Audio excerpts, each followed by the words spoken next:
So last year I turned 40. This was a 4 personal year for me in numerology. A 5th house profection year. If you're turning 40, it's your 5th house profection year too. For me and my chart, this is in Pisces, which meant that Jupiter is my Time Lord, or was my Time Lord. We're coming to the end of my 40th year. I also had really powerful transits from Saturn and Neptune on my sun for most of the year. And so I want to share with you what that can look like in real life for a real year. Like, what were the big themes of this year for me, and how does that relate to the astrology and the numerology? What can it look like for a real person, for a mother? What does it look like to have a 4-year, and what does it look like for this 5th house profection year in real life? So first, let's talk about what this even means. So in astrology, a profection year, you have one house that rules each year of your life. And I'm going to share a picture of an annual profections wheel. You find what number is your age, and then that will tell you which house is ruling this year for you in astrology. And then you'll need to look at your chart. Whichever sign is in the house that is your age on the annual profections wheel, so the ruler of that sign is going to be your planet for the year. And you can watch their transits. You can watch transits to that house in your chart, that sign in your chart, and this will give you information about your year.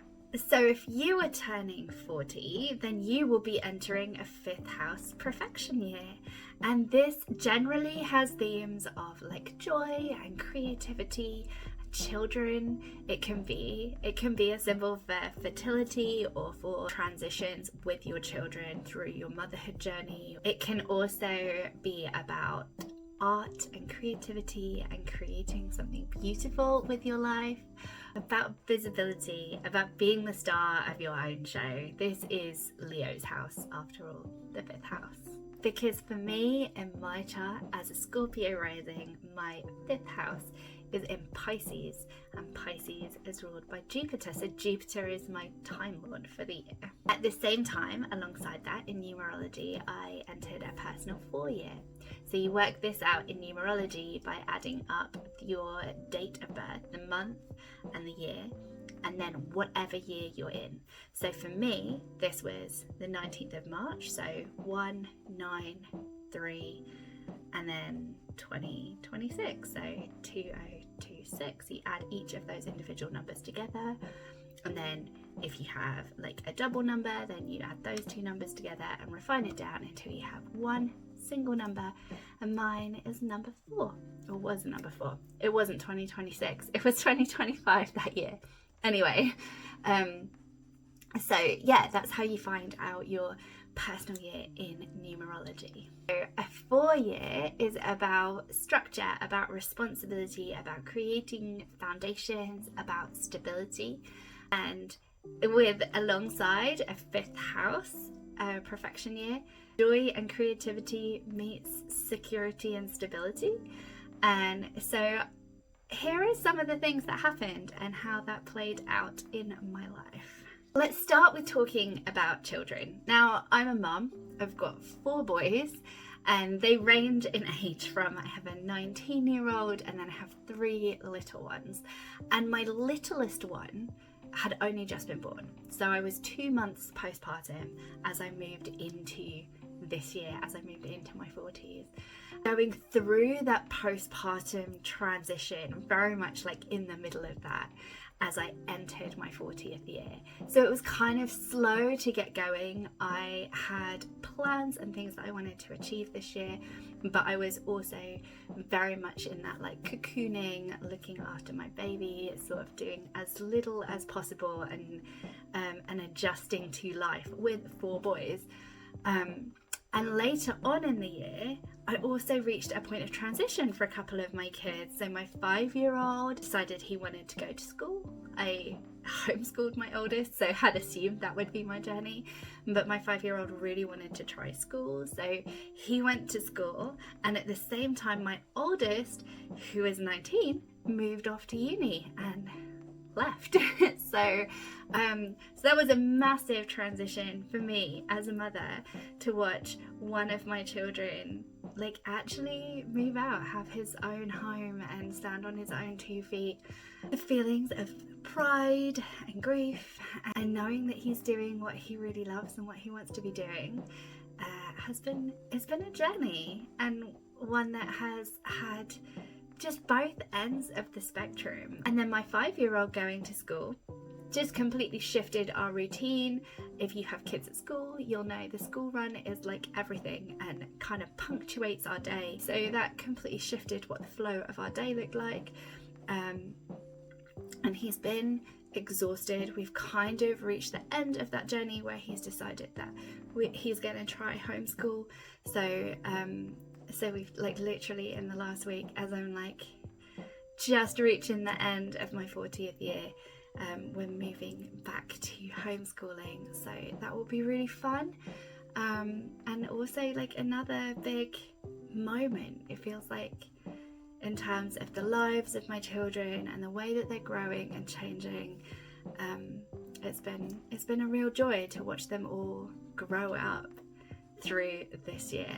So that's been a lesson in structures and foundations, and looking at how these new routines fit into our lives. Like, what does it look like to have a child who lives far away, and what does it look like to be there for all of my children at all of their different stages, and how can I help to create a structure that works for all of us, that is a foundation that supports my growing family and the way that we choose to live our lives, the way that we choose to move through the world. Another massive moment in this year was starting this YouTube channel. It was something that I spent a long time thinking about and deciding what I actually wanted to do. Every time that I've had a baby, there's been this period of laying down my business, letting my astrology practice rest so that I can be with my children. I found it really, really difficult to do astrology whilst pregnant or newly postpartum. My brain struggles to hold all of the information that I need to speak coherently. But then each time that I pick it up after each child, each time I pick up my astrology practice again, I realize that it's a little bit different, that the way that I want to build my business is slightly different. And so this has felt like rebuilding my whole business ecosystem from the ground up, and being more committed to serving mothers, because that's the time of life that I'm in at the moment. It's what I want to speak to. It's something that I feel really comfortable speaking to. So speaking to astrology for mums, and particularly for mums who might also be experiencing a little bit of postpartum brain fog or overwhelm, exhaustion, who might be in the middle of that raising tiny children phase where there's not a lot of time for you, but actually astrology can be really supportive in that season. And so leaning into that for myself and for my own journey, and also finding ways to share that.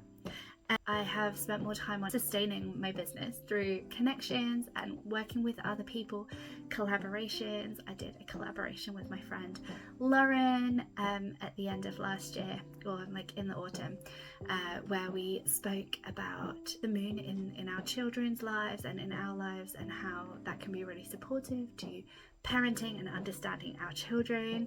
I have a video called Understanding Your Child's Moon Sign from that Lunar Bond event that we did together.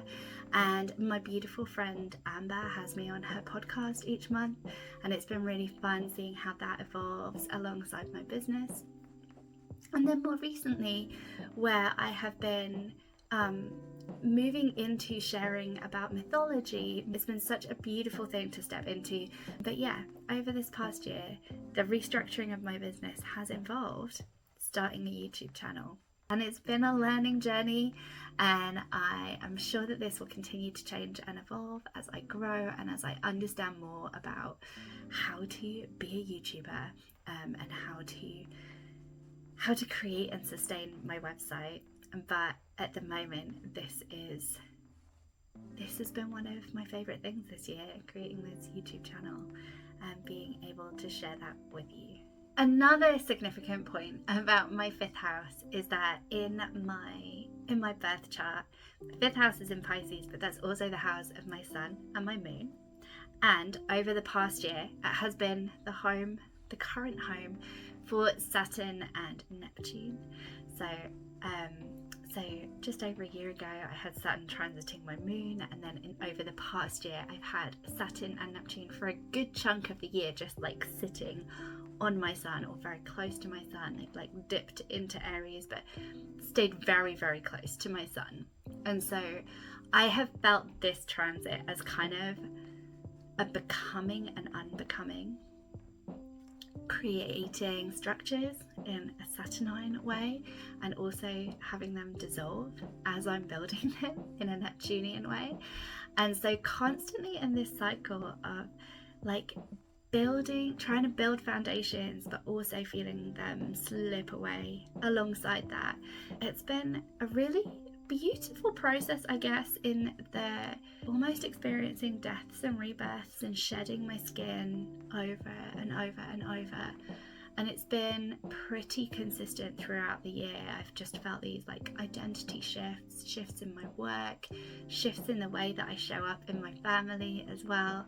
And that Saturn Neptune piece, because it's been like the whole year, it hasn't felt like a moment, just like a kind of background energy that has shaped all of the things that have happened and shaped the way that I have been interacting with each of these parts of my life as I like continually refine what it is that I'm doing, what it is that I want from this life, and how I want to engage with the life that I'm building and what I have at the moment.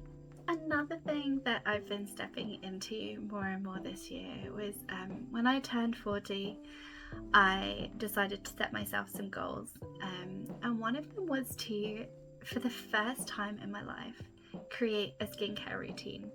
And that's something that I'm still learning about and finding products that really work for me, but it has been it's been a really beautiful devotional journey of like actually taking a moment, because it only needs to be a moment, but to actually look after myself, the skin that I'm in, the face that I have now at 40, not trying to be perfect or like airbrush away the years, but to care for the person that I am now and the person that I'm becoming in terms of like my literal face.